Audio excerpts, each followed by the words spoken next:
स्वधर्म की बात है, स्त्री धर्म की। और अष्टम स्कंद के अंदर अब मनमंत्रों का वर्णन और गजेंद्र मोक्ष। गजेंद्र यानी जीव, हाथी है। हाथी अपने परिवार में मस्त है। हम और आप कभी कभी अपने परिवार में इतना मस्त रहते हैं, लेकिन कभी कभी कोई ऐसा काल रूपी ग्राह हमें जकड़ लेता है परेशानी के अंदर, कि जहां अपने भी सब छोड़ करके चले जाते हैं, अपने भी कोई साथ नहीं देते। ऐसी ही स्थिति आज गजेंद्र की बन रही है।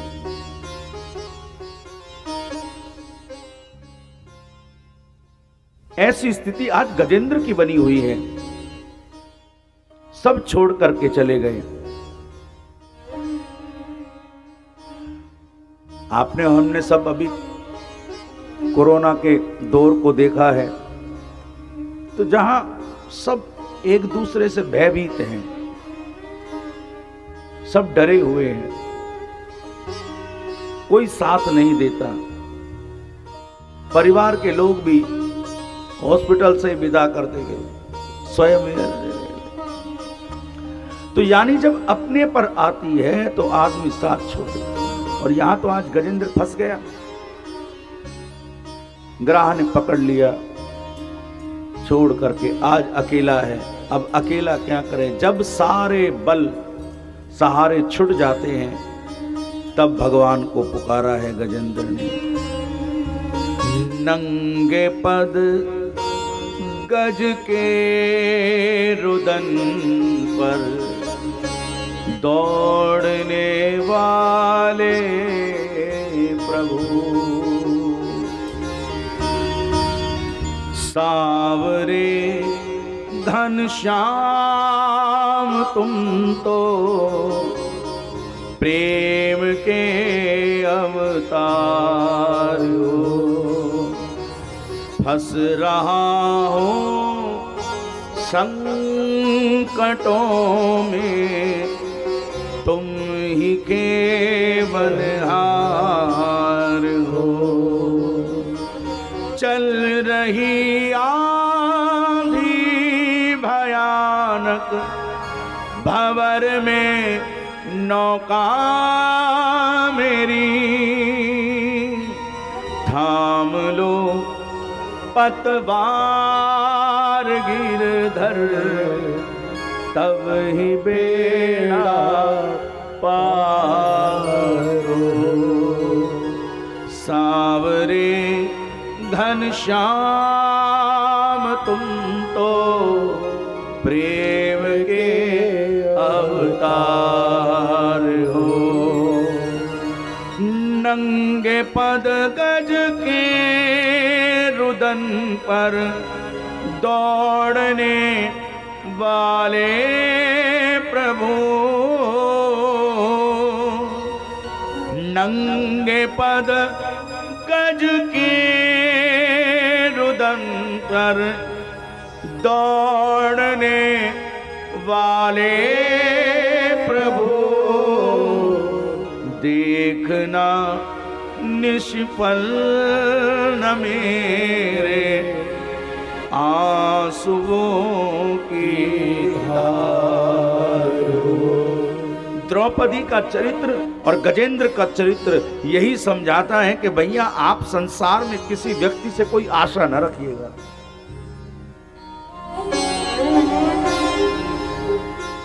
संसार के लोगों से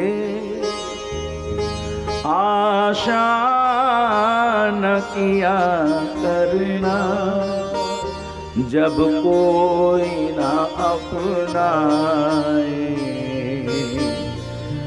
राधे श्याम कहा करेगा,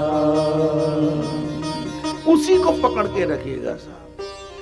गजेंद्र ने वही पुकार की और भगवान दौड़ करके आते हैं। किसी ने पूछा प्रभु से, प्रभु आपने ग्राह का उद्धार पहले किया, बुलाया तो गज ने था, उद्धार ग्राहक का किया। तो भगवान ने कहा मैं विवश था। बोले आप और विवश? हाँ। बोले हाँ विवश का क्यों, आप किस लिए विवश थे? बोले उसका उद्धार पहले इसलिए करना पड़ा कि जिसने मेरे भक्त के चरणों को पकड़ लिया हो तो पहले तो उसका ही उद्धार करना चाहिए साहब, बाद में करो। ग्राह ने गज को पकड़ा है, गज मेरा परम भक्त है, मेरा परम भक्त है। अपने भक्तों के लिए भगवान क्या क्या रूप, प्रबल प्रेम के पाले पढ़कर प्रभु को नियम बदलते। प्रेम के कारण प्रभु कुछ भी कर देते हैं। गजेंद्र का उद्धार किया है। आगे समुद्र मंथन की कथा, युद्ध चल रहा है राक्षसों में देवताओं में।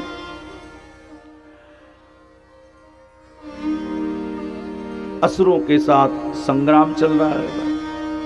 अब निपटारा कैसे हो, तो युक्ति लगाई गई कि भाई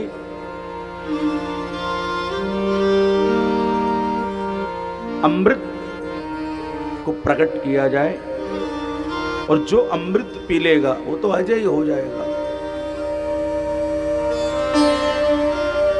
तो ये अमृत निकलेगा कैसे? बोले समुद्र मंथन करना पड़ेगा। समुद्र मंथन अब समझाया गया, असुरों को समझाया गया, देखो देवताओं के साथ आपको समुद्र मंथन करना है, अमृत निकलेगा, लालच दिया गया। तैयार हो गए और जब तैयार हो गए तो मंदराचल पर्वत को मथानी बनाया गया और वासुकी नाग को रस्सी बनाया गया।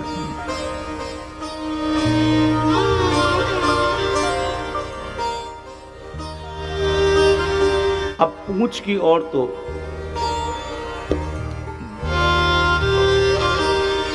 असुर लगे हैं और मुंह की तरफ देवता खड़े हो गए, क्योंकि भगवान असुरों को जानते थे कि अंतिम क्षण में भी कोई ना कोई निर्णय बदल सकते हैं। तो असुरों ने कहा जब तैयार हो गए कि नहीं नहीं, इसमें विष्णु की कोई चाल हो सकती है, तो क्या करें? बोले हम मुंह की तरफ जाएंगे, देवताओं को पूंछ की तरफ करो। भगवान ने कहा ठीक है, जैसी तुम्हारी इच्छा। अब वासुकी नाग के मुंह को असुरों ने जब पकड़ा तो वासुकी नाग की ओर से विषैली झुलस गए। फिर भी समुद्र मंथन, जब मंदराचल हिलने लगा तो भगवान कच्छप रूप से नीचे उसको सहारा दिया, मथा गया, अमृत निकला है। कभी कभी कोई चीज नजर नहीं आती लेकिन उसका प्रभाव होता है। घी से ताकत मिलती है और घी दूध में छिपा हुआ है। दूध से ज्यादा ताकत घी में है, लेकिन घी बना किससे है? दूध से ही बना हुआ है। एक पूरा प्रोसीजर है। ऐसे ही जो शक्तियां हैं भगवान की, उसको प्राप्त करने के लिए, उस अमृत को प्राप्त करने के लिए सब लगे हुए हैं। अमृत जिसको मिल जाएगा तो मर जाएगा। अब समुद्र मंथन हुआ तो कई प्रकार की चीज, कहीं ऐरावत आती, कहीं लक्ष्मी जी, कभी कुछ, कहीं कुछ कुछ कुछ। लेकिन उससे पहले जब विष निकला तो उस विष को कोई नहीं लेने वाला है। उस विष को कोई नहीं, बंटवारा तो हो जाता है। कभी कभी आपने सबने देखा होगा, हर घर की स्थिति है भाई, जब बंटवारा होता है तो कोई ये मकान उसके हिस्से, ये मकान उसके हिस्से, ये मकान उसके हिस्से। माँ बाप किसके हिस्से में है ये सबसे आखिरी में बोला जाता है। ये उसका हिस्सा, वो हिस्सा उसका, उसका हिस्सा। माँ बाप किसके हिस्से में है वो बाद में। यहां उसको कोई स्वीकार करने के लिए तैयार नहीं है। तो जो विष निकला है उस विष को कोई पीना नहीं चाहता। किसे पिलाएं? जो भगवान का प्रेमी भक्त हो, और महादेव से बढ़कर कोई प्रेमी नहीं है। विष पिलाना है तो महादेव को, और महादेव को कहा गया कि प्रभु का प्रसाद है। तो उस विष को पिया है, और विष को पिया तो कंठ में धारण कर लिया। क्यों? क्योंकि शिव के कंठ के अंदर राम मंत्र है साहब। जैसे सागर में जब गंगा जी मिल जाती है तो वो गंगा सागर हो जाती है, वो गंगा तुल्य हो जाती है। ऐसे ही विष जब कंठ में मिल जाए तो राम के साथ, तो विष कहाँ, वो तो अमृत हो जाता है। तभी से भगवान का एक नाम पड़ गया, क्या? बोलिए नीलकंठ भगवान की जय। महादेव नीलकंठ कहलाए। राम मंत्र इन कंठ के अंदर धारण किया हुआ है। सब चीजें निकली, बांट ली, अमृत निकला है। अब अमृत निकला है तो अब सब अमृत को ही पीना चाहते हैं। तब भगवान ने यहां मोहिनी रूप धारण करके देवताओं को अमृत पिलाया है, और असुर जो है वो बेचारे तकते रह गए। लेकिन समय बलवान मान करके, हर किसी का समय होता है, तो आप ही कहता ठीक है बोल ले भाई, कोई बात नहीं, अभी तेरा टाइम चल रहा है, तेरा समय चल रहा है, अच्छा है। तो असुरों ने कहा कि अभी देवताओं का समय चल रहा है, लेकिन विचार किया गया कि देवताओं के पास ये शक्ति आई कहां से, इनके पास ताकत बनी कैसे? तो विचार जब मंथन किया गया तो दान पुण्य के कारण, सत्कर्म के कारण इनके पास ये शक्ति हुई है। निर्णय ले लिया असुरों ने, क्या? कि अब दान करो, अब पुण्य करो, अब सत्कर्म करो। असुर भी अब, और इतना दान पुण्य किया कि इंद्र के पद पर बलि आरूढ़ हो गए। ये दान की महिमा है सर। आप सब तो वैसे ही, क्योंकि दान की बड़ी महिमा है।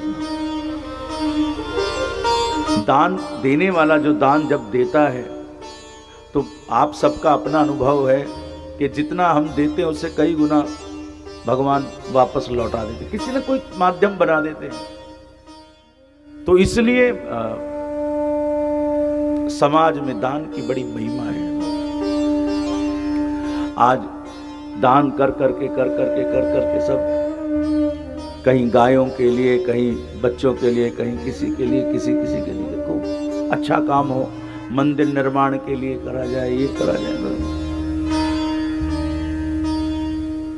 तो दान की बड़ी महिमा है। आप गौशाला में दान दीजिएगा, आप किसी अनाथालय में दीजिएगा, किसी गरीब कन्या के विवाह में दीजिएगा, जहां आप हैं, जिस नगर में हैं, जहां हैं, जो YouTube पर भी सुन रहे हैं, जहां भी आपका मन करे, जहां मन की सेटिस्फेक्शन हो, ये ठीक है। बस किसी अच्छे नेक कार्य में, समाज के कार्य में, राष्ट्र के कार्य में, धर्म के कार्य में अपनी आहुति जरूर दीजिएगा साहब। और अभी तो प्रत्यक्ष प्रमाण कि जब राम मंदिर का निर्माण कार्य हुआ तो कितना लोगों ने बढ़ चढ़ करके साहब दान दिया राम मंदिर के लिए, अपनी सनातन संस्कृति के लिए। ये हमारा कर्तव्य है, इस कर्तव्य का निर्वाह हमें करना चाहिए। कोई हमारा जरा सा काम करे तो हम कई बार बोलते थैंक यू सो मच, आपके कारण ये हुआ, थैंक यू सो मच। तो जिसका दिया हम खा रहे हैं सर, जो हमें दे रहा है। किसी संत महापुरुष ने कहा कि आपकी आवश्यकता से ज्यादा अगर आपके पास जो संपदा है तो याद रखिए वो आपकी संपदा नहीं है, भगवान ने अपनी अमानत आपके पास रख रखी है। जिस दिन जरूरत पड़ेगी तो आपसे लेकर के दे देंगे साहब। और ऐसे ही होता है, मन के अंदर भावना होती है चलो ये अच्छा नेक काम है, यहाँ लगाओ, यहाँ लगाओ। आपकी आवश्यकता से ज्यादा अगर संपदा है तो वो संपदा आपकी नहीं है साहब।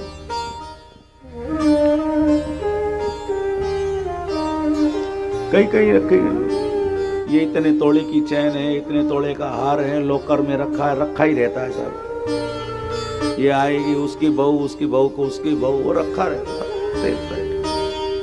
हार वही है, चढ़ता उतरता है। तो ऐसे दान की महिमा करके बलि का नाम बड़ा विख्यात हो गया। हर कोई इलाके में होता है ना, कोई किसी को पता लग जाता है, अरे ये सेठ जी किसी को खाली हाथ नहीं लौटाते हैं, तो आसपास के मोहल्ले के और भी कहीं आसपास के सब आ जाते हैं, अरे सेठ जी का दरवाजा सवेरे सवेरे आपके दर पे कुछ मांगने के, मांगो भाई क्या देना, जो आपकी इच्छा हो तो नहीं, जो आप कहें सो। तो दान के कारण बड़ा नाम हो जाता है। ऐसे बलि का नाम हो गया, चारों तरफ बलि की जय जयकार हो रही है। इंद्र के तो देवताओं ने घबरा करके भगवान से प्रार्थना करी, महाराज ये तो उल्टा कर्म हो गया है, असुर देवता की तरह व्यवहार कर रहे हैं, सब सत्कर्म में लगे हुए हैं, ऐसे होगा तो कैसे काम चलेगा। भगवान ने कहा चिंता न करो, अब मैं वामन रूप लेने वाला हूं, अब मैं वामन अवतार धारण करने वाला हूं। यहां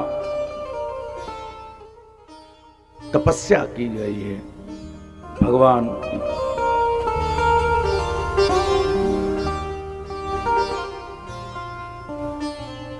उस तपस्या के प्रताप के कारण भगवान वामन रूप धारण करके प्रकट हो रहे हैं और राजा बलि के उस अहंकार के मद को नाश करने के लिए स्वयं बटुक रूप धारण करके प्रकट होते हैं। बोलिएगा एक बार भाव से, दोनों भुजाएं उठाकर बोलिए वामन भगवान की। भगवान वामन के रूप में हमारे मध्य में पधार रहे हैं। जय जय नारायण नारायण नारायण,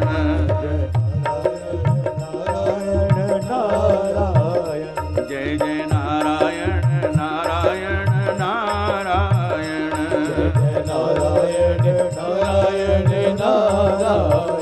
जय जय नारायण नारायण नारायण, जय जय नारायण नारायण नारायण, ओ जय जय नारायण नारायण नारायण, जय जय नारायण नारायण नारायण, जय जय नारायण नारायण नारायण, जय नारायण नारायण नारायण। देखो भगवान का प्रकट इतनी सहजता से नहीं होता, बड़ा व्रत पयोव्रत किया है मां अदिति ने।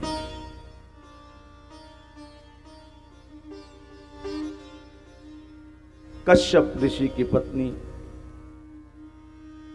ऋषि ने कहा कि भगवान की तपस्या करो पयोव्रत रख करके, और जब भगवान प्रसन्न हुए अदिति से कहा कि मांगो क्या वर मांगते हो, तो कहा आप जैसा पुत्र मेरे यहाँ आए।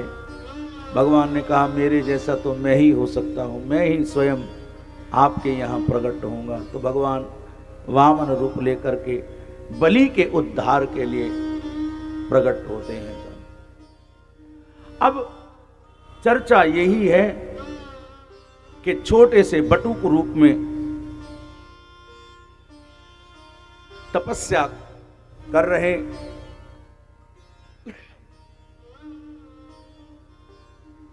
भगवान वामन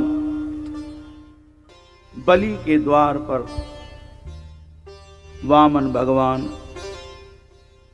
धीरे धीरे करके जहां यज्ञ सभा है वहां पहुंच गए, मांगने के लिए खड़े हैं द्वार पर। मांगने वाला कौन है? त्रिभुवनपति है।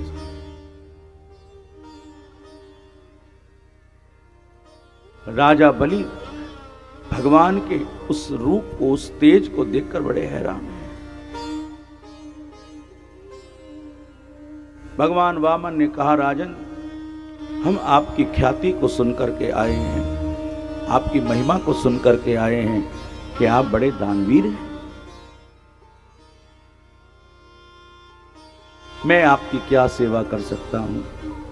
बलि ने कहा हम आपसे कुछ आशा लेकर के आए हैं, कुछ उम्मीद लेकर के आए हैं। हाँ हाँ कहिए निसंदेह, क्या कहना चाहते हैं? क्या क्या आपको क्या दे सकते हैं? पक्का देंगे? हाँ बिल्कुल। अब शुक्राचार्य जी महाराज वहां विराजित हैं, सावधान कर रहे हैं, राजन ये विष्णु ही भेष बदल करके आपको छलने के लिए आए हैं। आज बलि ने अपने गुरु की बात को भी, जिसे कहते सुना नहीं था। अगर भगवान भी आज याचक बनकर मेरे द्वार पर आया है तो मैं, भगवान ने कहा हम ज्यादा कुछ नहीं, हम आपसे केवल 3 पग भूमि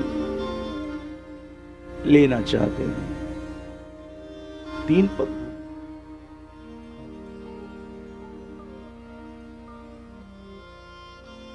संकल्प करिएगा। बलि संकल्प के लिए तैयार है। शुक्राचार्य जी फिर मना कर रहे हैं,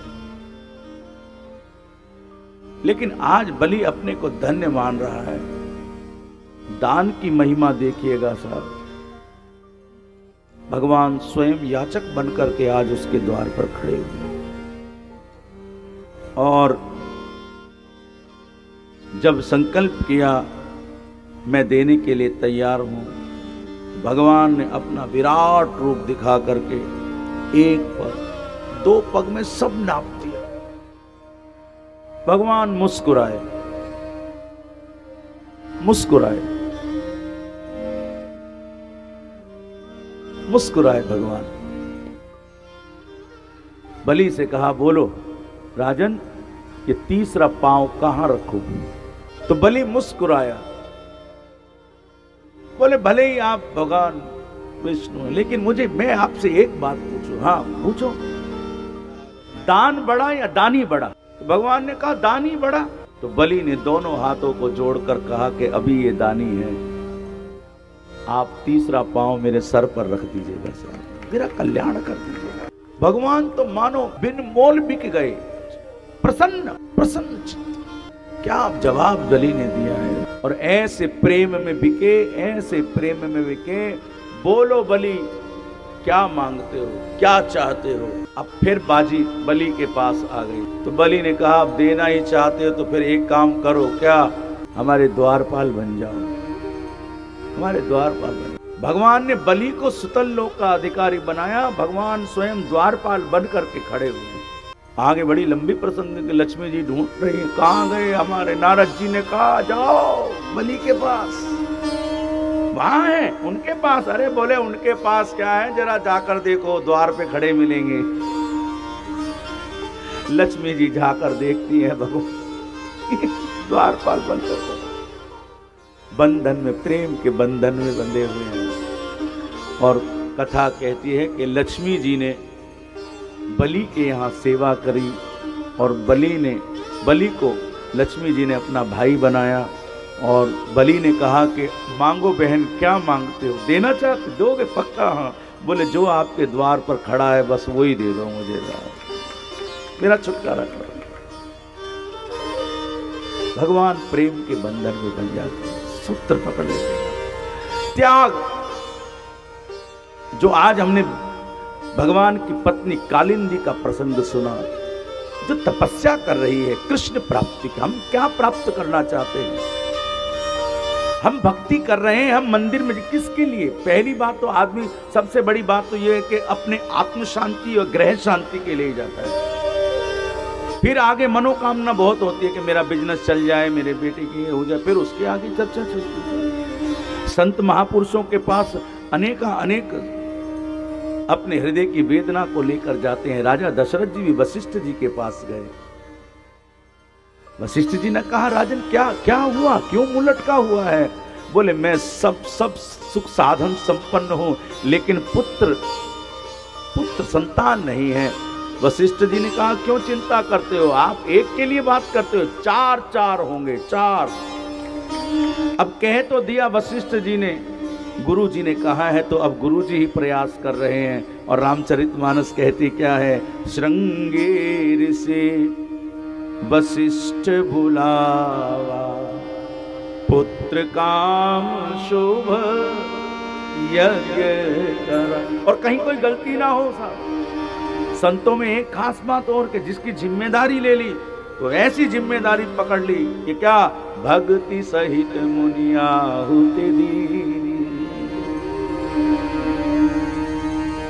भक्ति सहित मुनि आहुति दीनी। कोई गलती ना हो जाए इसलिए स्वयं भी आहुति, और परिणाम में भगवान राम का प्रागट्य आप सब जानते हैं। तो संतों की महिमा है।